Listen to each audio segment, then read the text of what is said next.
Hello guys, मेरे YouTube channel में आपका स्वागत है। मेरा नाम है मनमोहन मिश्रा। तो आज मैं इस वीडियो में डिस्कस करने वाला हूं क्रिप्टो के बारे में। क्या क्रिप्टो स्कैम है? क्या आपको इसमें इन्वेस्टमेंट करना चाहिए या नहीं करना चाहिए?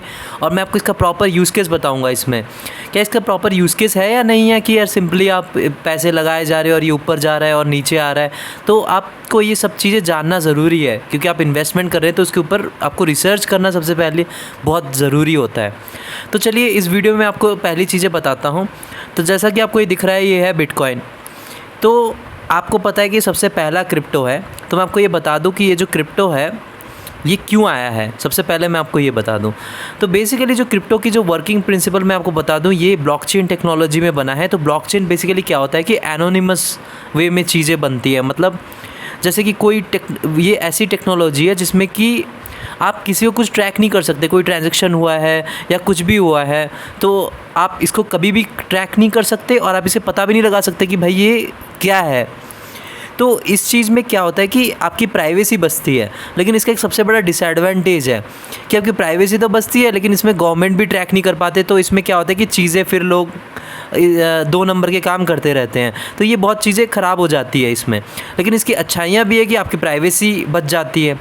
लेकिन अब मैं आपको ये बता देता हूँ कि इसमें जो प्रॉपर यूज़ केस क्या होती है, कि मतलब ये मैं आपको प्रूव करना चाहता हूँ कि ये स्कैम नहीं है। रीज़न क्या है, आप देख सकते हैं कि ये पहला जो है ये सबसे फेमस है बिटकॉइन, और दूसरा जो है आपका ये इथीरियम है। आपको तो ये पता ही होगा ये इथीरियम कॉइन के बारे में। तो ये एक्चुअली मैं आपको एक बात भी बता दूं कि जो एक्चुअली हम जो कॉइन की बात करते हैं तो बिटकॉइन ही है जो सिर्फ कॉइन है, बाकी सारे कॉइन नहीं है। वो सिर्फ नॉर्मल उसको क्रिप्टो बोलते हैं, टोकन बोलते हैं। तो वो कॉइन नहीं है। कॉइन जो है वो सिर्फ बिटकॉइन ही है आपका। उसके अलावा जितने भी हैं वो सारे टोकन है। तो ये सबसे पहली बात मैंने आपको बता दिया। अब मैं आपको पूरी आगे वीडियो में बताऊं कि इसका प्रॉपर यूज़ केस क्या है, तो मैं आपको पहले बता दूं कि इसमें कैटेगरीज़ क्या है।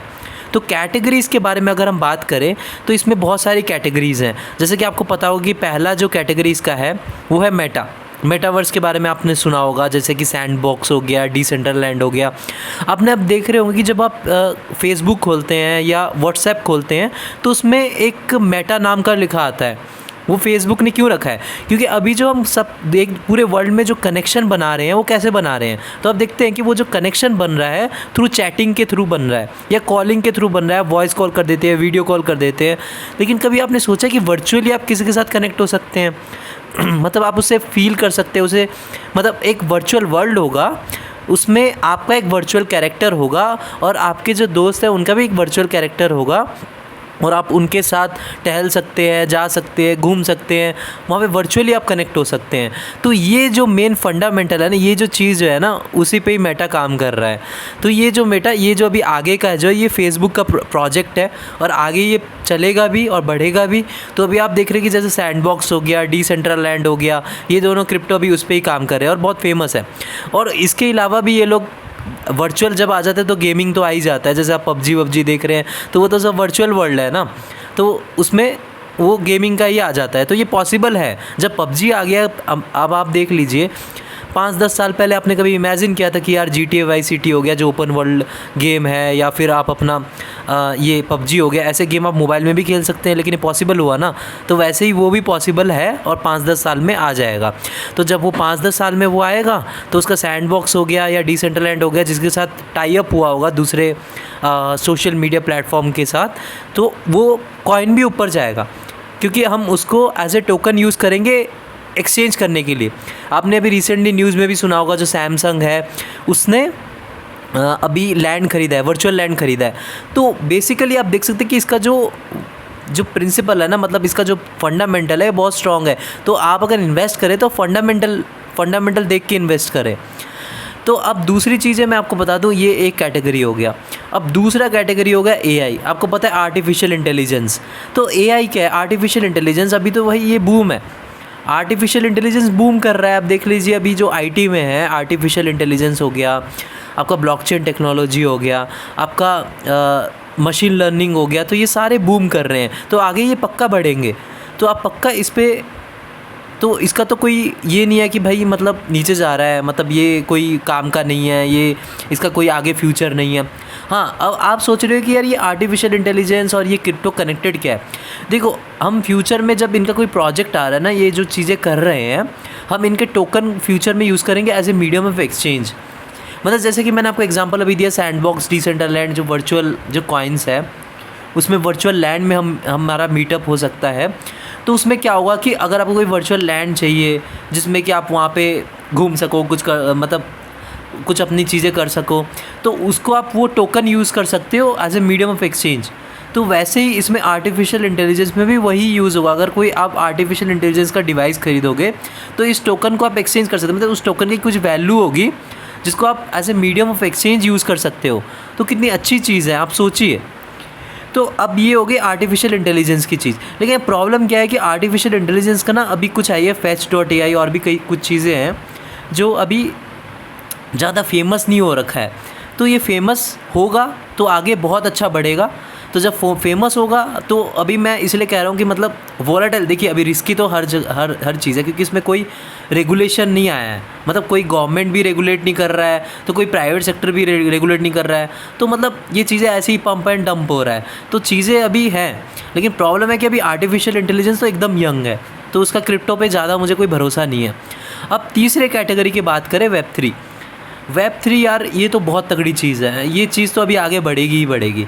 अब वेब3 है क्या, मैं आपको बताता हूँ। आपने देखा होगा कि जब पुराने युग में था, मतलब पुराने युग क्या, मतलब 2000 में जब हम कंप्यूटर यूज़ करते थे, वो जो अपना डब्बे जैसा कंप्यूटर था, उसमें क्या आप करते थे, उसमें आप देखते थे कि सिर्फ नॉर्मल ब्राउजिंग करते थे, कोई नेट पे सर्च मारते थे, कुछ करते थे, तो नॉर्मल ब्राउजिंग होता था। लेकिन अब जो आप देख रहे हैं वेब 2 आ गया है, वेब 2 अभी जो चल रहा है, उसमें आप ऐप से शॉपिंग कर सकते हैं, ज़ोमैटो हो गया, आप ऑर्डर कर सकते हैं, तो वो वेब 2 है। लेकिन वेब 2 में एक बड़ी खामी है। सबसे बड़ी खामी क्या है मैं आपको बता दूँ। अभी आप कुछ भी नेट पे सर्च मारते हैं, वो सब ट्रैक कर रहे हैं। और आप ये देख रहे होंगे कि भाई आप जो कोई भी चीज़ें सर्च मारते हो गूगल में, उसी के रिलेटेड ऐड आपको फ्लिपकार्ट में आते हैं, अमेज़ॉन में आते हैं, यूट्यूब में आते हैं। तो क्यों? क्योंकि वो आपका डेटा चोरी कर रहे हैं। तो ये जो डेटा जो चोरी हो रहा है, ये बहुत ही गलत चीज़, बहुत ही गंदी चीज़ है। मतलब आप सोचिए कि मतलब आपकी कोई प्राइवेसी ही नहीं है। तो ये चीज़ों को जो है ना वेब3 रोकेगा। तो आप बताइए इसका प्रॉपर यूज़ केस है कि नहीं। मतलब आप इन्वेस्टमेंट हवा में तो कर नहीं रहे हैं। अगर आप इथीरियम पे कर रहे हैं जो वेब3 के टोकन है, पोल्काडॉट में कर रहे हैं, चेन लिंक में कर रहे हैं, तो ये सारे वेब3 के टोकन है। तो आगे वेब3 बढ़ेगा ही। अभी जो आप मैटिक देख रहे हैं वो भी एक वेब3 का प्रॉपर वेब3 कॉइन नहीं है, लेकिन वो इंटर रिलेटेड है, क्योंकि वो इथीरियम के साथ कनेक्टेड है। तो ये इंटर रिलेटेड है, तभी तो मैटिक ऊपर जा रहा है। अभी इंडिया में पुलिस ने भी इसको यूज़ करा था। इंडियन पुलिस ने मैटिक कॉइन को मैटिक टेक्नोलॉजी को यूज़ किया था एक चोर को पकड़ने के लिए, ट्रैक करने के लिए। तो आप देख रहे हैं कि मतलब उसका प्रॉपर यूज़ केस तो है ही। मतलब ऐसा मत समझिए कि मतलब आप हवा में पैसा लगा रहे हैं। तो आप देख रहे हैं कि जितने भी कॉइन्स मैंने अभी डिस्कस किए, जितने भी टोकन्स मैंने डिस्कस करे, वो उसका प्रॉपर यूज़ है। सबसे पहला जो ये है बिटकॉइन। तो बिटकॉइन जो है ये क्रिप्टो मार्केट का गोल्ड है। ये गिरेगा तो सब गिरेंगे, ये जान लीजिए। इसका कोई प्रॉपर यूज़ केस नहीं है, मैं मानता हूँ। लेकिन अब आप देख लीजिए गोल्ड की भी कोई प्रॉपर यूज़ केस नहीं है। सबसे ज़्यादा तो सिल्वर का यूज़ केस है। अब देखिए सिल्वर को हम मतलब हॉस्पिटल में भी यूज़ कर सकते हैं सर्जरी प्रोसेस के लिए। फिर आप देख रहे हैं भी जो आपकी बाइक है, कार है, उन सब में सिल्वर यूज़ कर रखा है। मतलब आप देख सकते हैं कि कई चीज़ों में सिल्वर यूज़ हो रहा है, लेकिन फिर भी उसका प्राइस इतना नीचे है एज़ कम्पेयर टू गोल्ड। तो वैसे ही जो बिटकॉइन है, बिटकॉइन का कोई प्रॉपर यूज़ केस नहीं है, लेकिन फिर भी ये क्रिप्टो मार्केट का वो है, गोल्ड है। तो इसमें इन्वेस्टमेंट कभी ख़राब नहीं जाएगा, सबसे पहली चीज़। और दूसरी चीज़ जो है, आप इथीरियम पे भी इन्वेस्ट कर सकते हैं, क्योंकि ये दोनों जो कॉइन अगर गिरेंगे तो ख़त्म हो जाएगा क्रिप्टो। तो क्रिप्टो कभी ख़त्म नहीं होगा, क्योंकि आप देख रहे हैं इसका प्रॉपर यूज़ केस है और टेक्नोलॉजी बहुत अच्छी है। तो आप इसको पे इन्वेस्टमेंट कर सकते हैं। और दूसरी चीज़, अब मैं आपको ये हो गया बिटकॉइन, इथीरियम। अब आपको मैंने तीसरी कैटेगरी बताई वेब3 की कॉइन, जैसे पोल्काडॉट हो गया, चेन लिंक, उन सब में भी आप कर सकते हैं। मैंने आपको उसको प्रॉपर यूज़ केस बताया।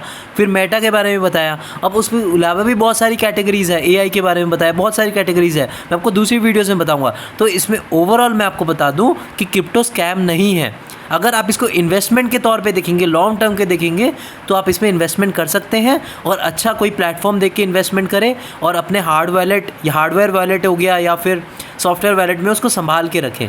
ये सबसे पहला मेरा सजेशन रहेगा।